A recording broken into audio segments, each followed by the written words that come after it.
Hey everybody, Ashley here. Welcome back for another nostalgic time. I got a special treat for you.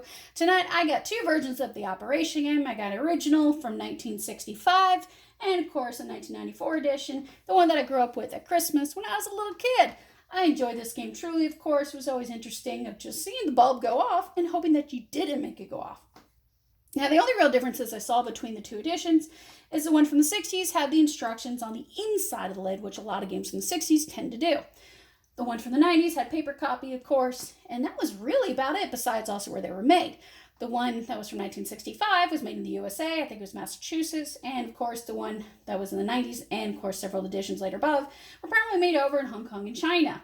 They brought out the pieces, of course, but same strategies. You were either, of course, the lovely doctor, and if you failed, then, of course, the specialist stepped in. And there was always money involved, of course. You just didn't want that dreaded light to go off. Now, there, of course, there's several editions out there today. You can find one of SpongeBob, Shrek, The Simpsons, you name it. You'll probably find it because this is a $40 million franchise. And a little bit more background history to it, of course. This was initially produced by Milton Bradley until now it's now produced by Hasbro. And the idea of this game was actually made by a university student named John Spinello, who sold the rights, to, of course, to Marvin Glass, which was a toy designer at the time. The promise, of course, was $500 in the job upon graduation, but supposedly he didn't get that job. But who knows on that one? But either way, the students came up with a pretty cool idea.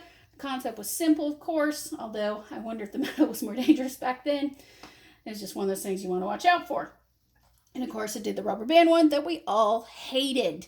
Most of the time, we changed it to the easy side where, okay, let's pull it off versus trying to put that thing on. And just remember these games, of course, they use 2D batteries, and newer editions may be slightly different.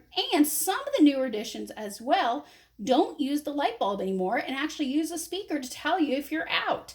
So you may have to look around to see if you can get that older one, of course, but definitely you can go to eBay. They'll have even some editions up to, I think, like 2008. They'll still contain the bulb until it changes.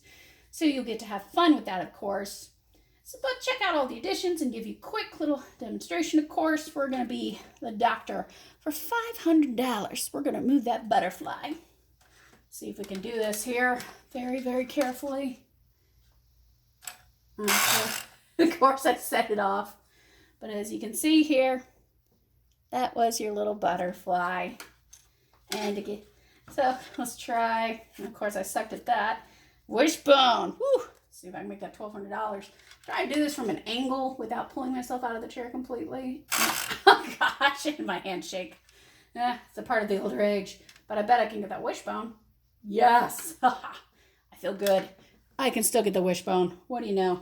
I'm not even dare going to attempt that rubber band. You know you changed it to the house rules as well. But of course, I got lots more coming up for you for nostalgic time. And just let me know some of your own favorite games and toys you played back in the years. And I will see you guys later for another one.